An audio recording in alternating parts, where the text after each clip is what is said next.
한 주일 동안 평안하셨습니까?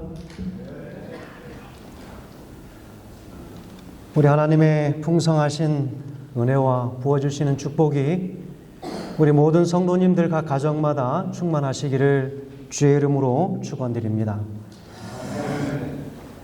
한 주 동안 연말 기도주일을 맞이해서 우리가 함께 줌으로 그리고 이제 어제 저녁부터 와서 뵙고 이제 말씀을 전하게 되었습니다. 제가 이런 말씀은 잘 드리지 않는데 저를 불러주신 것은 하나님의 은혜이기도 하지만 또 한편으로 생각할 때는 이번에 제가 누리는 특권이 참 많다라고 하는 생각을 얻게 되었습니다. 다른 것이 아니라 이곳에 와서 아주 반가운 오래간만에 뵙는 두 분을 제가 만났는데요. 우리 조기락 집사님, 마리아타 교회가 가까우시죠? 예, 제가 알고 있는 상식으로는 그런 것 같은데요. 예, 저는 제가 개척교회를 섬기다 보니까 이 한 영혼의 이 가치가 얼마나 귀중하고 소중한지를 알게 되었습니다. 한 분이 교회를 안 오시면 그 자리가 얼마나 크게 넓게 느껴지는지 다시 한번 실감하는 시간이 되었고요. 한참 자라나고 또 커가려고 하는 그 교회에 있어서는 정말 귀한 손길 한 손길이 얼마나 소중한지 모릅니다. 남는 인원이 많은 곳에 있기보다는 하나님께서 우리에게 주신 달란트를 또 도와줄 수 있는 곳에서 도울 수 있다면 제일 제가 원하는 건 오스틴으로 이사 오시라고 제가 부탁을 드리고 싶은데 그게 불가능하시다면 우리 마리아타 교회가 바로 그 도움이 필요한 곳이 아닌가 이런 생각이 들었습니다. 우리 성도님들께서 크게 아멘 해주시면 감사하겠습니다. 네, 감사합니다. 우리 사모님 되시는 노희순 집사님은 숙명여대에서 성악을 전공하셨습니다. 그래서 노래도 잘하시고 우리 조 집사님께서는 재정 관리 아주 탁월하시게 잘하십니다. 그리고 제가 두 번째 우리 이수정 우리 집사님이신가요? 예, 우리 집사님. 제가 목회 1년차 청주 영화군교회에서 처음 목회를 시작할 때 거기 어머님께서 집사님이셨는데 얼마나 좋으신 집사님이신지 모릅니다. 그때 우리 중학교 우리 다니고 있었던 학생이었는데 아주 예쁘고 새초롬한 학생이었는데 제가 여기에서 저는 몰랐는데 인사를 먼저 해주시니까 제가 알게 되었습니다. 정말 너무 감사하고 그래서 제가 오늘 마리아타 교회에서 누리는 그 특권이 참 큰 것 같습니다. 그래서 하나님께서 모쪼록 부족할지라도 저를 통해서 오늘 증거되어지는 말씀 속에 하나님의 영께서 함께 하셔서 우리에게 큰 감동이 있는 그런 시간이 되길 간절히 소원합니다. 오늘 저는 본문의 말씀 마태복음 20장에 있는 말씀을 통해서 처음 되었다가 나중됨에 구원에 이르는 원리라고 하는 제목으로 함께 말씀의 은혜를 나누려고 합니다. 오늘 시간상 제가 본문의 말씀은 제가 굳이 봉독하지 않고요. 잘 아는 말씀이기 때문에 바로 말씀으로 들어가겠습니다.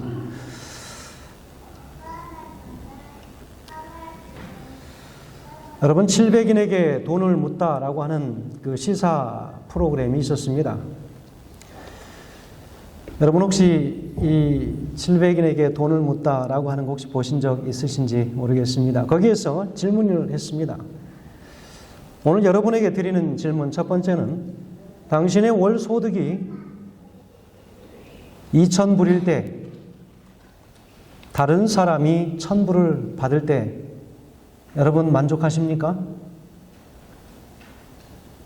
내가 월 소득이 2,000불이고 다른 사람이 1,000불을 받는다면 만족하시는 분 손 한번 들어주시면 좋겠습니다. 괜찮습니다. 이거 나쁜 사람이라고 얘기하지 않겠습니다. 마음으로는 다 들으셨으리라 생각합니다. 여러분 두 번째 질문을 했습니다.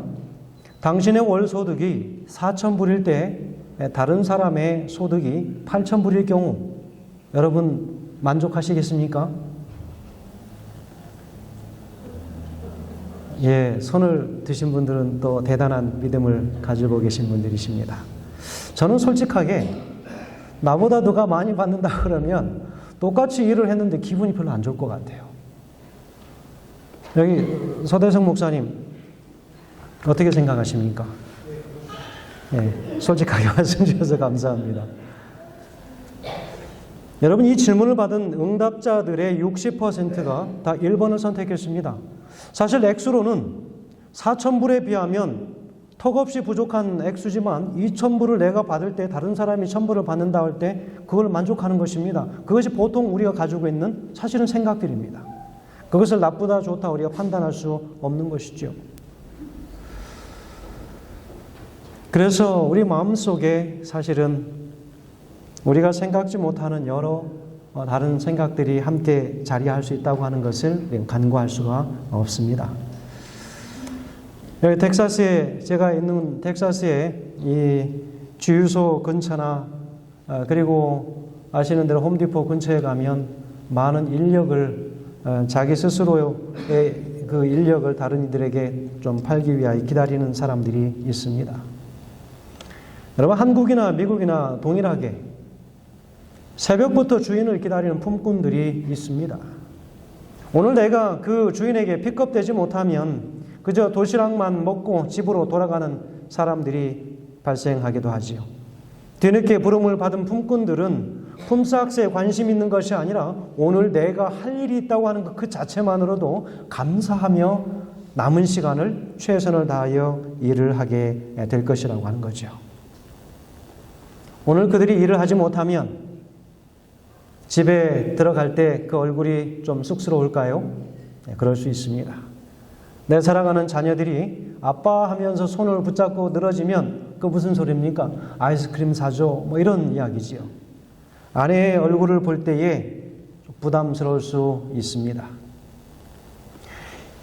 이들이 하루 동안 일하지 못함으로 그들의 마음 가운데 느끼는 마음의 큰 부담도 있지만 살아가는 삶에 여간 지장이 있는 것이 아닙니다. 여러분, 믿음의 삶도 저는 마찬가지라고 생각합니다. 우리 믿음의 조상들이 그렇게 죽음을 눈앞에 두고서도 열심을 가지고 살았던 그 이유는 훗날 우리 주님 앞에서 그리고 후손들 앞에서 부끄럽지 않은 복음의 미래를 위하여 그들이 헌신하며 살았다라고 생각이 되어집니다. 그러나 물론 1세기의 모든 성도들이 다 예외 없이 하나님 앞에 그렇게 헌신하며 봉사하며 믿음의 삶을 산 사람들만은 아니었습니다. 그래서 신약 성경은 적지 않은 배도와 변절의 역사도 성경에 있는 그대로 기록하고 있습니다. 디모데전서 1장 19절에는 이렇게 이야기하고 있습니다. 어떤 이들이 양심을 버렸고 그 믿음에 관하여는 파선하였느니라. 그 가운데는 후메네오와 알렉산더가 있으니라고 이야기하고 있습니다. 여기에 보니까 올바른 양심대로 산 사람도 있었겠지만 자신의 양심을 팔아버리고 산 사람도 있었다고 하는 것을 이야기해요. 여러분, 그 믿음에 관하여 파산하였다 그랬습니다. 마치 배가 좌초하여 바위에 부딪혀서 다 산산조각 다 부서진 것처럼 표현하고 있습니다. 그 가운데 누가 있는지 후메네오, 알렉산더라고 하는 분명한 이름들을 기록하고 있다는 것. 이들은 믿음의 변절자라고 이야기합니다. 여러분, 훗날 우리의 후대들이 우리를 기억할 때에 비록 성경이 아닐지라도 남아있는 모든 어떤 그런 이야기들 속에서 그 사람 하면 그 사람이었지, 이런 사람이었지, 어떤 분은 헌신하고 열심으로 주를 섬겼던 그런 사람이었지라고 하는 반면에 어떤 사람의 이름을 나열하면 그 사람만 나타나면 교회가 불안하고 가정이 힘들어지고 그 가정이 그렇게 안 좋았대라고 하는 그런 이야기로 회자되어진다면 우리는 부끄러운 역사 속에 기록되어진 그런 남겨진 이름이 될 것이라고 하는 거예요. 여러분, 어떤 이름의 기록자들이 기록되어지는 그런 사람으로 남고 싶으신지 오늘 우리 각자 사실은 질문해야 할 질문이라고 생각됩니다. 디모데후서 4장 10절에는 이야기합니다. 데마는 이 세상을 사랑하여 나를 버리고 데살로니가로 갔고 라고 사도 바울이 이야기합니다. 여러분, 알렉산더나 후메네오 그리고 이 데마라고 하는 존재가 이들이 가지고 있는 공통점이 무엇입니까?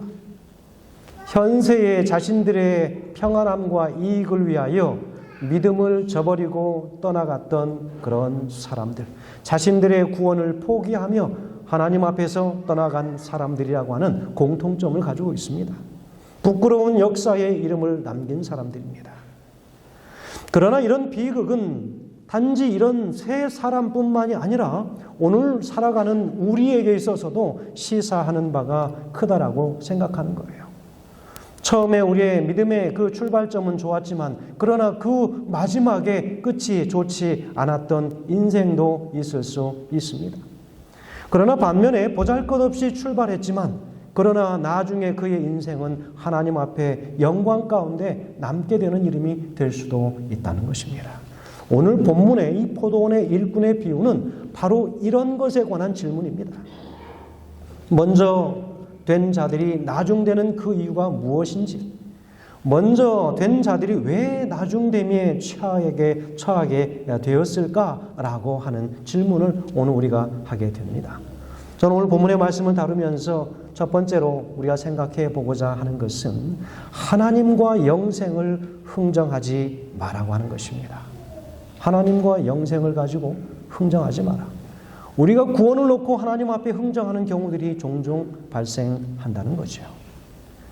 본문의 배경을 이해하기 위해서 우리가 19장 27절에 있는 말씀을 우리가 잘 이해할 필요가 있지요. 사실 이 본문의 말씀은 그 앞에 부분에서 부자 법관에 대하여 그 젊은 부자 법관에 대한 이야기를 하다가 결국은 영생을 얻기 위하여 그러면 내가 무엇을 하면 좋겠습니까? 라고 하는 그런 이야기가 시작되면서 결국은 베드로에게까지 내려와서 구원에 관하여 흥정하는 일이 발생하게 되는 것입니다.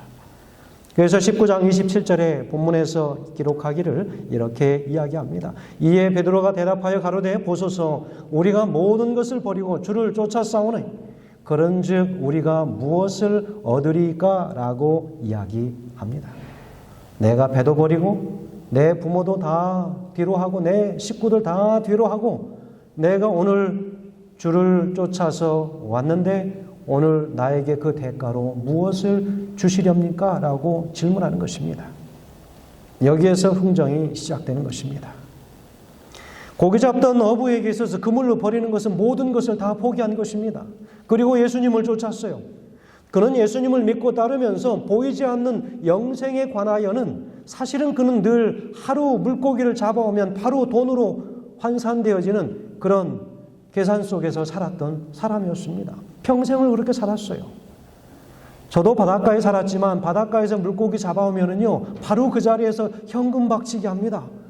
그래서 바로 물건 가져오면 현금으로 주면 그 주머니가 두둑합니다. 여러분, 바닷가에 사는 사람들이 부자예요. 바닷가 가보면 없는 것이 없이 사람들이 집을 잘 꾸며놓고 삽니다. 부자예요. 그들은 항상 현금을 가지고 있어요. 그의 삶의 가치관이나 세계관의 변화가 된 것으로 그는 만족하지 않아요. 그저 단순하게 교회에서 말하는, 성경에서 말하는 품성 변화, 구원, 이것은 눈에 보이지 않는 것입니다. 그러나 그 베드로는 무엇인가 자신을 터치해주는 물질적 만족을 필요로 한 것이죠. 피부에 와닿는 플러스를 원한 것입니다. 눈에 보이지 않는 희미한 것으로 만족되지 않는 사람이었어요. 그는 분명하게 give and take가 무엇인지를 분명하게 현실적으로 느끼며 살아온 사람이지요. 안식일에 내가 시간을 드리고 물질을 드리고 내가 봉사하고 다 하면 하나님 제게 무엇을 주시렵니까? 라고 하는 그 이야기하고 똑같은 질문입니다. 그러면 내 자식이 좀 잘 되든지 내가 산 집이 좀 가격이 막 뛰든지 아니면 부동산이 좀 어떻게 더 잘 되든지 그런 어떤 실질적인 그런 계산상의 플러스가 내게 와야지 내가 표면적으로 느끼며 살지, 내가 하나님을 믿는데 하나님을 믿으며 그런 축복이 좀 와야지, 그런 건 하나도 없고 내가 아직도 내가 경험하지 못한 구원을 자꾸 이야기하는데 그게 베드로를 만족시킬 수 없다는 거예요. 여러분, 이렇게 그런 상식을, 의식을 가지고 살아가는 베드로에게 흥정의식이 찾아오기 시작하면서 그의 믿음의 위기가 찾아왔습니다. 그는 아무리 신앙을 해도 만족하지 않는 것입니다. 뭔가 자꾸 손해본다고 하는 느낌이 드는 것입니다. 소위 말하는 본전 생각이 났다라고 하는 거죠. 여러분, 우리가 신앙하면서 본전 생각이 나기 시작하면 위기가 찾아옵니다.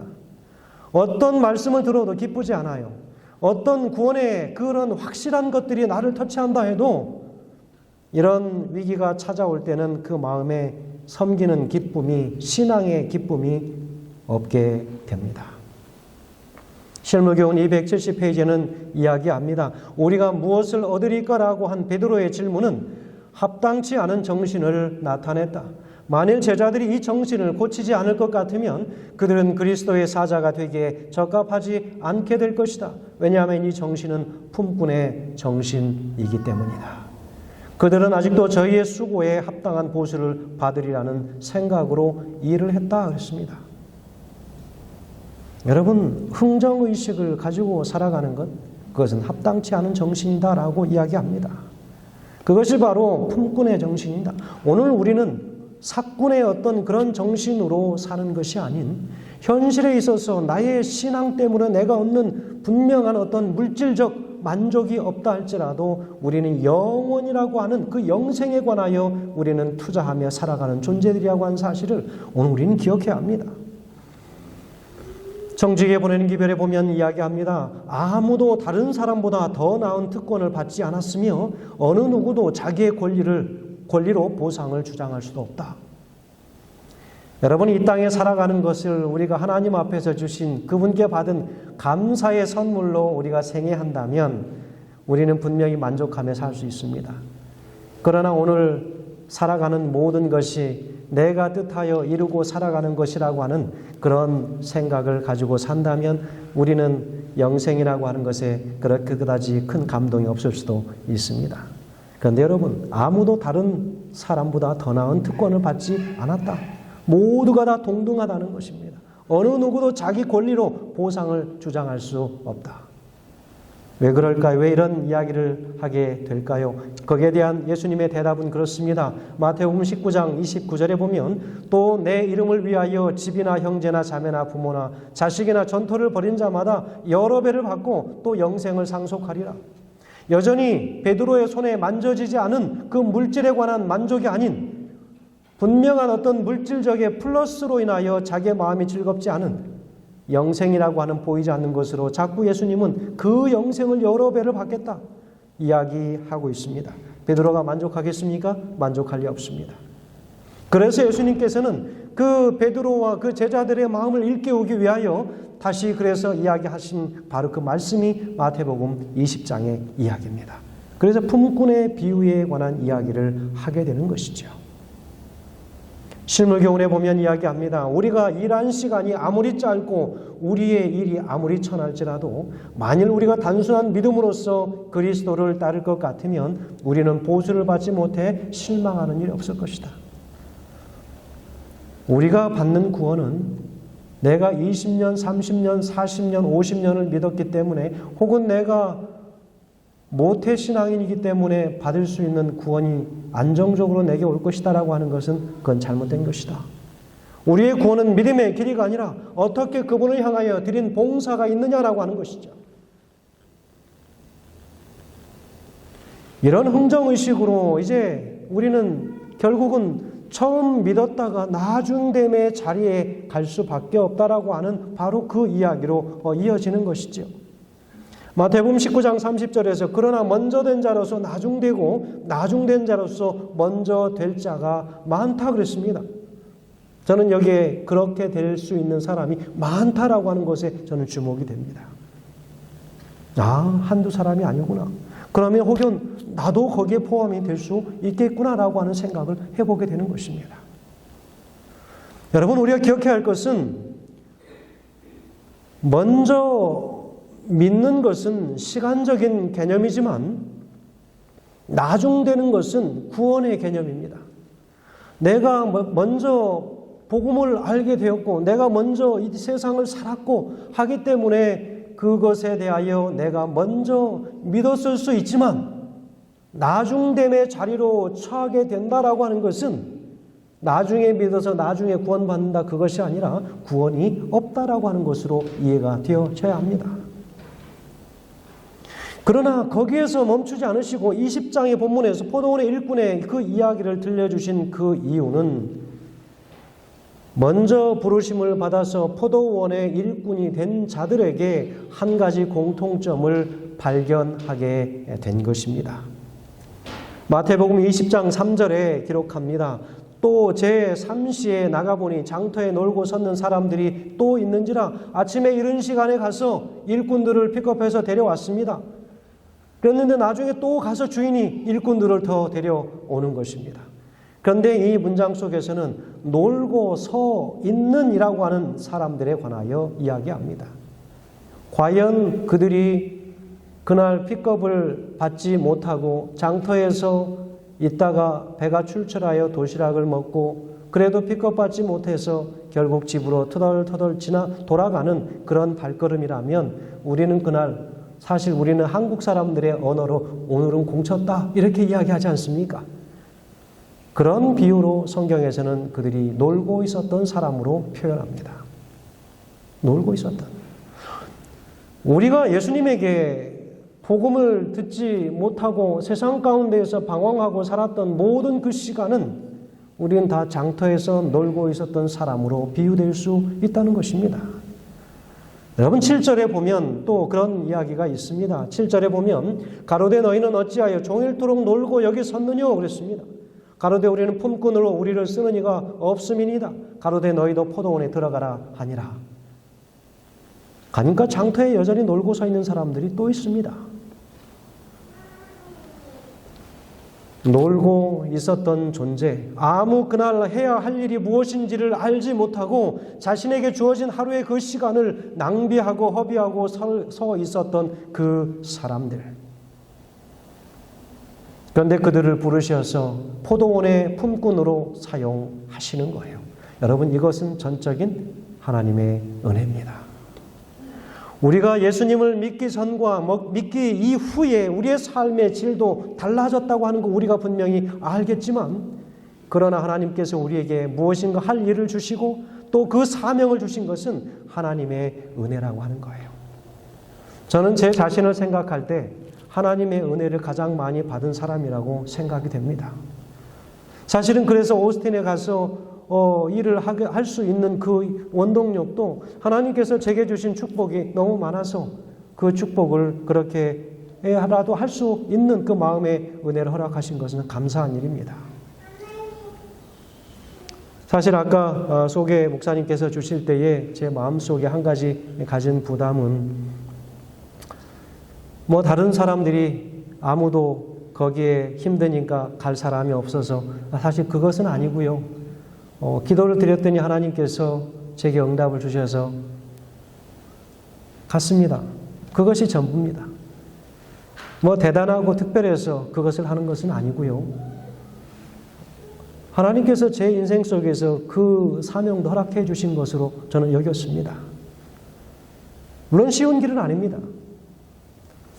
아무도 교회라고 형체가 혹은 몇 명이라도 모여서 함께 예배드리고 있었던 단체가 있었던 것은 아니었습니다. 거기에 앞으로의 미래의 비전을 보고 교회를 시작하기로 계획을 했었고 그 계획을 제 입으로 발표했고 그랬는데 약속은 해놓고 제 임기가 끝나서 아무것도 없었던 걸로 하기에는 너무나도 이상한 양심의 찔림이 있었습니다. 그래서 그걸 놓고 기도하다가 하나님께서 주시는 부르심을 받게 되었습니다.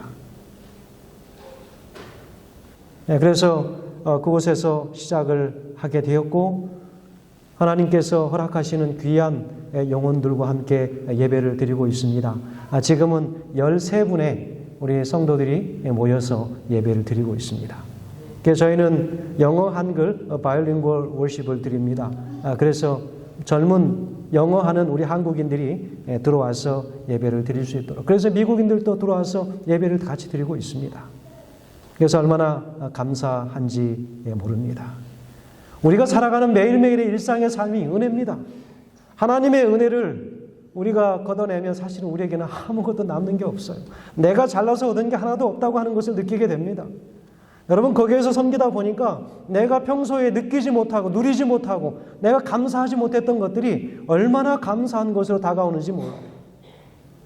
그것에 관한 내가 아무 생각 없이 누리고 있었던 것에 대한 그 간절함이 거기에서 이것이 하나님의 은혜였는데 내가 그걸 모르고 살았구나 하는 것도 새롭게 깨닫게 되는 그런 축복의 시간이기도 합니다. 여러분, 하나님이 성실한 에서 대신에 교활한 야곱을 택하신 것이나 삼손에게 그렇게 허랑방탕하게 살았던 그런 타락한 삶을 살았지만 그 인생의 마지막에 삼손에게 마지막에 초자연적인 힘을 허락하신 것도 하나님의 은혜였습니다. 여러분, 왜 그 다윗의 많은 형제들, 잘나고 멋진 사무엘의 마음을 흔들어 놓을 정도로 잘생긴 그런 형제들이 많았는데 가장 초라하고 가장 혼자 저 풀밭에서 양을 지키던 막내둥이 다윗에게 하나님께서 왜 그에게 기름을 부으셨겠습니까? 하나님의 은혜였습니다. 왜 하나님께서 많고 많은 사람들 중에 우리에게 진리를 주셔서 진리를 알게 하시고 하나님의 거룩한 이 안식일을 오늘 우리가 지킬 수 있게 하셨는가? 저는 하나님의 은혜라고 생각해요. 그래서 은혜를 누린 자들은 우리가 그 은혜를 다른 사람들과 더 많이 나눌 수 있는 기회를 갖기 위하여 우리가 몸부림치는 것 아니겠습니까? 은혜는 퍼내면 낼수록 은혜가 더한 것 같아요. 사람도 그렇지요. 여러분은 왜 그 불륜의 관계를 통해서 주신 그 열매 솔로몬에게 세상에서 가장 탁월한 지혜를 허락하셨을까요? 은혜라고 생각해요. 우리가 생각하고 무엇인가 이루고 만들어내는 그런 지혜를 주신 거 여러분 우리가 그저 받을 만해서 받은 거 아니지 않습니까? 하나님의 은혜입니다. 이 은혜에 감사하는 마음을 상실할 때 우리는 하나님을 향하여 흥정하는 그런 믿음의 위기의 의식을 우리는 자초하며 살아가기도 할 것입니다. 그렇게 되면 우리는 나중됨의 자리로 처하게 돼요. 두 번째는 다른 사람의 신앙과 비교하지 말라고 하는 것입니다. 오늘 본문의 11절을 보면 오전 3시 유대 시간으로 여기에 우리가 다 잘 아는 대로 더하기 6을 하면 지금 우리 시간으로 대충 계산이 됩니다. 그래서 그 성경에 보면 3시에 나갔어요. 아침 9시입니다. 6시에 나갔다고 이야기합니다. 지금의 12시죠. 그리고 9시에 나갔다고 그래요. 오후 3시에도 갑니다. 그래서 주인이 끊임없이 일꾼들을 불러옵니다. 먼저 와서 일한 사람들과 함께 그 농원에서 일하는 거예요. 마지막에 저녁 5시에도 나가서 보니까 장터에 놀고 있는 사람이 있어요. 얼마나 마음 졸일까요? 오늘 빈손으로 들어가면 내 사랑하는 자식과 내 아내의 얼굴을 어떻게 볼까? 하는 그 염려 가운데 있는 가운데 픽업을 당해서 1시간 일할 수 있는 특권을 그가 얻습니다. 11절에는 받은 후 집주인을 원망하여 가로되 그랬습니다. 일이 다 끝났습니다. 일이 다 하루 일이 끝나고 이제 품삯을 나누어 주는 일을 하게 됩니다. 그런데 이제 품삯을 받는 순서를 보니까 마음에 그런 기대감이 은근한 기대감이 생기지 않았겠습니까? 그래서 나중 온 사람들과 자신들이 받은 것을 받은 후에 비교하는 것입니다. 그 비교를 하는 순간 그 마음속에 불평과 원망이 일어나기 시작합니다. 마음에 그런 기대감이 은근한 기대감이 생기지 않았겠습니까? 그래서 나중 온 사람들과 자신들이 받은 것을 받은 후에 비교하는 것입니다. 그 비교를 하는 순간 그 마음속에 불평과 원망이 일어나기 시작합니다. 여기 10절에도 보면 먼저 온 자들이 와서 더 받은 줄 알았더니 저희도 반 데나리온씩 한 데나리온씩 받은지라 그랬습니다. 내가 하루에 품삯을 한 데나리온을 받기로 약속하고 하루 종일 일할 때까지는 괜찮았어요. 그런데 언제 그 불만이 싹트기 시작했냐면 나중 온 사람 1시간 일하고 한 데나리온 받는 사람도 오케이였어요. 그런데 내 것을 받을 때 보니까 한 데나리온이에요. 그것은 주인과 약속한 금액이에요. 그것을 받고 나서 다른 사람의 것을 바라보니 마음에 질문이 생기는 거예요. 왜? 그런데 주인이 볼 때는 분명히 한 데나리온을 주겠다고 약속했습니다. 그런데 받은 사람은 불만이 생기는 거예요.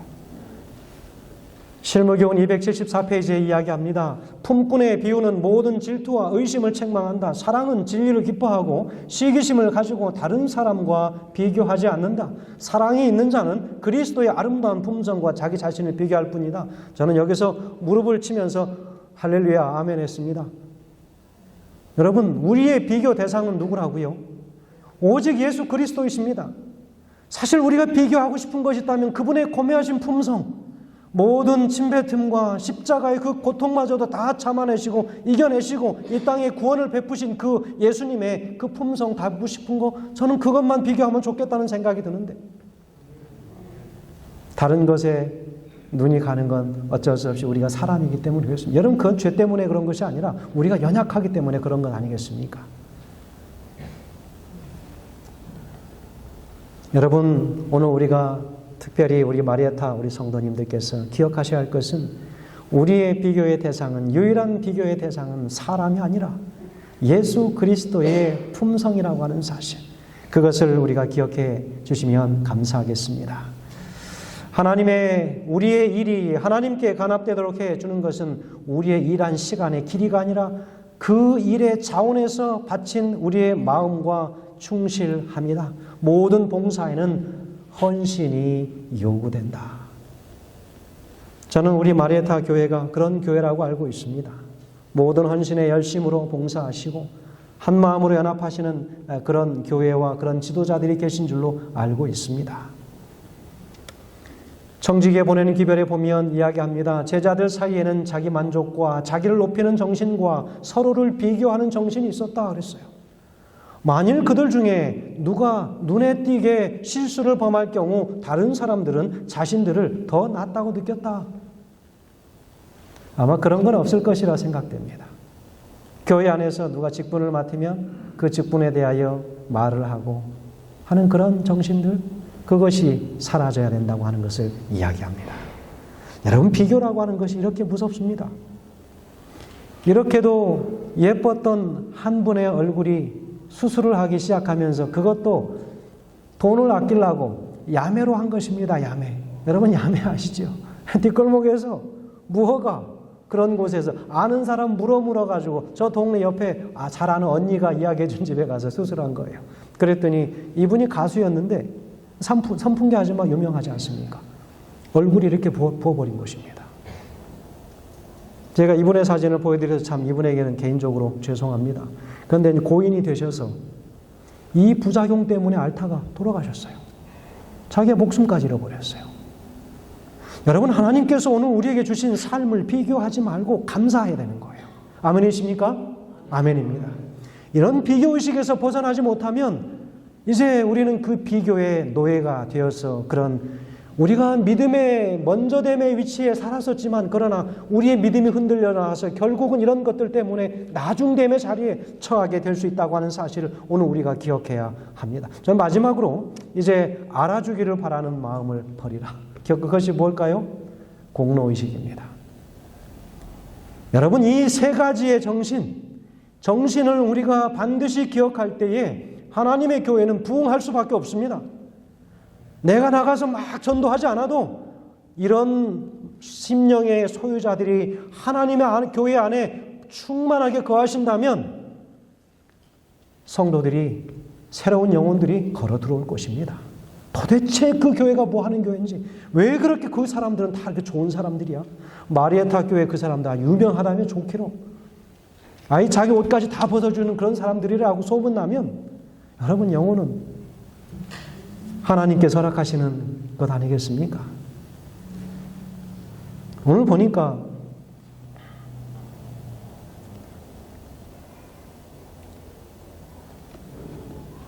청지기에 보내는 권면에 보니까 이렇게 기록하고 있습니다. 제일 먼저 부름받은 일꾼들은 질투심이 강하고 자기가 의롭다는 사람들로서 그들의 봉사는 다른 사람들 것보다 특혜를 받아야 한다고 주장하는 사람들을 대표한다 그랬어요. 내가 하는 것은 조금 달라. 네, 저 사람보다 좀 내가 낫지. 저 사람이 되는 것보다 내가 되는 게 나아. 라고 하는 그 은연중에 가진 그 마음들, 그것들이 결국은 언어로 표현되어지고 언어는 행동으로 나오기 때문에 우리는 정말 경계해야 될 것이라고 보여집니다. 그런데 그런 정신은 제일 먼저 부름을 받은 일꾼들에게 그런 정신이 있다라고 하는 거예요. 여러분, 기억하시기 바랍니다. 먼저 부름을 받았다고 하는 것은 구원이 정해진 것이 아니라 이른 시간에 혹은 먼저 이곳에 와 있었던 존재들입니다. 그런데 그런 분들에게 그런 정신이 많이 있다라고 하는 걸 이야기하는 것은 좀 우리가 생각해 볼 문제입니다.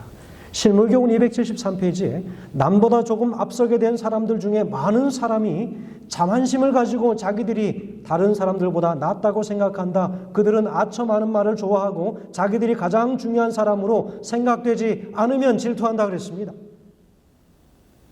여러분, 질투 때문에 사람도 죽이고 살리고 한다고 말씀드렸습니다. 우리 모두가 함께 경계해야 될 일이라고 생각됩니다.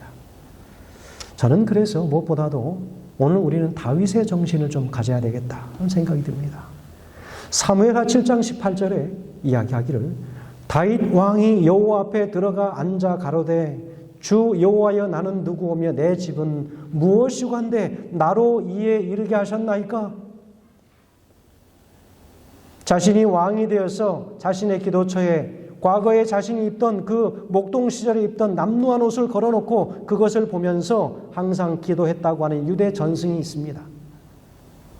그래서 다윗은 초심을 잃지 않기 위하여 그렇게 기도했다고 그랬습니다. 주여 제가 무엇이고 한데 나로 이에 이르게 하셨나이까? 왕이 된 것에 대하여 하나님 앞에 정말 어쩔 줄 몰라 하는, 사실 이때 기도할 때에는 밧세바를 범한 후였어요. 자기가 왕이 된 후에 교만했습니다. 그래서 자칫 실수로 인하여 한 여인을 범하게 되고 여인을 범하니까 그것을 가리기 위하여 남편을 죽음으로 내몰고 하는 그 일들을 파렴치하게 버렸던 그 자신, 나단 선지자에게 질책을 받고 양 바로 99마리를 가지고 있으면서 이웃에 한 마리 가지고 있는 사람 그 양을 잡아다가 손님 대접한 그 예를 들면서 그게 누구냐? 쳐 죽일 놈 하니까 그게 바로 당신이라고 나단 선지자가 지적하지 않습니까? 그 이야기를 듣고 나서 회개하는 장면이에요. 여러분, 우리가 사실은 그런 죄는 없다 할지라도 다윗이 지은 죄들보다 특별히 우리가 더 의롭다라고 생각하는 분들은 계시지 않을 것이라 생각됩니다. 성도 여러분, 우리는 장터에서 놀다가 우리 하나님께서 그 주인께서 우리를 불러서 오늘 농원에서 일하게 된 참 귀한 특권을 누리고 사는 존재들입니다. 참 하나님께서 우리를 불러주신 것, 그것은 정말 평생 하나님을 모르고 쓸모없는 일에 우리 자신들을 투자하며 살 수 있었던 우리를 그분의 농원에서 일할 수 있는 귀한 은혜를 주셔서 우리가 이렇게 우리의 삶이 변하고 생각이 변하고 가치관이 변한 그런 삶을 우리가 누리고 사는 것 아니겠습니까? 여러분, 그런데 우리가 한 만큼 인정받지 못한다고 생각하며 살면 마음에 섭섭한 마음이 듭니다. 그때 찾아오는 한 귀신이 있다고 그래요. 무슨 귀신일까요? 섭섭 귀신이에요. 이 귀신이 찾아오면 퇴치하기가 힘들어요. 무슨 일을 해도 다 섭섭해요. 누가 아무리 좋은 배려를 해도 그 마음이 섭섭하고 그 섭섭한 마음을 확실하게 계산하지 못하면 우리는 나중됨의 자리로 갈 수밖에 없다는 거예요. 여러분, 품꾼들의 불만의 원인은 무엇이냐면 주인의 은혜의 파격적인 계산법, 이 하늘의 원칙으로 계산을 했기 때문에 그들에게는 불평이 찾아왔다는 거예요. 여러분, 이 비유를 통해서 주시고자 하는 이 메시지가 바로 이 원칙입니다. 이 세상 나라가 아닌 그 하나님의 나라의 원칙을 설명하고 있다는 거예요. 하나님의 나라는 다 동일하다는 것입니다. 우리는 다 그런 존재들이에요. 마치 이 세상이 우리가 잘난 듯하며 살아가지만 하나님의 나라에 가면 우리는 다 동일한 존재들이에요. 20년, 30년, 40년 장로님으로서 봉사하고 집사님으로서 평생 내가 봉사하고 살았던 그런 봉사들이 들어와서 1시간 혹은 잠시 몇 년 믿고 잠시 지나가는 한 사람의 스치는 그 바람결에 그 메시지를 듣고 감동하여서 예수님을 믿은 사람이 구원받는 그 일은 동일하게 취급을 받는다고 하는 사실이에요. 여러분, 하나님 앞에서 섭섭해할 일이 없습니다. 그저 감사하면 되는 것입니다. 사실 우리가 교회에서도 무엇인가 내가 강하게 주장해야 될 일이 무엇이 있겠습니까? 오늘 내가 살고 있는 것도 감사한데 여러분, 우리가 움직이지 못하고 정말 힘든 그런 병에 때로는 우리가 시달리고 어려울 때가 있습니다. 여러분, 그럴 때 움직이는 것조차도 축복으로 느껴지고 모든 것이 감사하게 느껴질 때가 있어요. 선교지에서 제가 아파가지고 말라리아 걸리고 제가 dengue 걸리고 그리고 장티푸스를 걸렸습니다. 필리핀에서 3개월을 못 먹고 누워 있으니까 삶에 대한 아무런 희망이 없어요. 다 사라집니다. 아, 이렇게 죽는 거구나. 이렇게 받아들이게 되는 거예요. 그런데 제가 가장 부러운 게 막 동네를 뛰어다니는 꼬맹이들이 제일 부러웠습니다. 저는 움직일 수가 없었어요. 힘도 없었고 제 몸은 다 말라서 거의 거반 죽을 지경이 되었었습니다. 살도 없는 뼈짝 마른 목사님이 오셔가지고 저를 이렇게 들고서 차에 태웠습니다. 너무 가벼운데 하면서 저를 태웠어요. 병원에 갔더니 가망이 없다는 거예요, 의사들이. 그때 그날 저녁에 제가 하나님 제 침상을 붙잡고 얼마나 간절하게 목숨을 놓고 기도했는지 하나님께서 저를 살려주셨습니다. 저는 그 은혜로 살고 있습니다. 그때로부터 제가 하나님께로부터 부름 받아가지고 저는 선교지에 갈 때요, 비행기를 한 번도 타보지 않아가지고 저희 집에서 저를 비행기 타라고 돈 준 일이 없습니다. 그래서 필리핀 가라고 선교사 가라고 비행기표를 끊어주는 거예요. 제가 깜짝 놀래가지고 내 생에 비행기를 한번 타보는구나 하고서 비행기를 타려고 선교사를 지원했습니다. 하나님 제가 잘 몰랐어요. 그냥 어렴풋하게만 알았지. 선교지에 가서 그렇게 죽을 고비를 넘기면서 그런 기도를 드리다 보니까 하나님을 발견하게 되었어요. 어느 날 제가 하나님 앞에 기도하는데 막 눈물이 쏟아져요. 저는 그때 하나님 만나는 경험을 했어요. 제가 방문하면서 그날은 아무도 구도자를 만나지 못하고 뜨거운 떼약볕에 돌아와서 맹고나무 밑에서 기도하는데 눈물이 하염없이 쏟아지는 거예요. 저는 그때 하나님을 만나면서 하나님을 만나면 이런 것이로구나. 그냥 지난 제 모든 죄가 막 다 드러나는 거예요. 하나님 죄송합니다. 잘못했습니다. 눈물이 막 쏟아지는 거예요. 여러분 그 기도가 이유 없이 드려지더라고요. 저는 우리 마리에타 교회 성도님들이 저는 그런 은혜를 함께 충만하게 누리는 그런 그리스도인의 삶을 사시게 되길 간절히 소원합니다. 4절에 내가 너에게 상당히 주리라 약속했어요. 그 약속을 믿고 일했던 품꾼들은 그 동일한 금액을 받았지만 여전히 마음에 섭섭했어요. 로버트 파라케이폰이라고 하는 사람은 이야기했습니다. 세상이 계산장부로 구원받을 수 있다면 예수님이 아니라 모세를 통해서 이미 너희는 다 구원이 끝났을 것이다. 그렇게 얘기했어요. 우리는 갚을 수 없는 은혜의 빚진 자들입니다. 공로의식에 사로잡히면 모든 마음들이 치유할 길이 없습니다. 성도 여러분, 오늘 우리 마음 가운데 심령에 진정한 겸손을 품고 살아가는 우리 모두가 되길 간절히 바랍니다. 로마서 1장 14절의 말씀 읽고 시간 마치도록 하겠습니다. 같이 읽겠습니다. 시작. 나는 빚진 자라. 헬라인이나 야만이나 지혜 있는 자나 어리석은 자에게 다 내가 빚진 자라. 성도 여러분, 저는 오늘 말씀을 이제 마치면서 우리 모두는 다 빚진 자들입니다. 그 예수 그리스도의 십자가의 구원의 빚진 자들입니다. 그 빚진 자의 심령을 소유하는 한 우리는 첫째 자리에 머물러 있을 것입니다. 우리 함께 주님 오시는 그날 그 자리에 함께 참여해서 승리의 개가를 부르는 오늘 모든 믿음의 식구들이 되길 간절히 바라면서 말씀을 줄이겠습니다.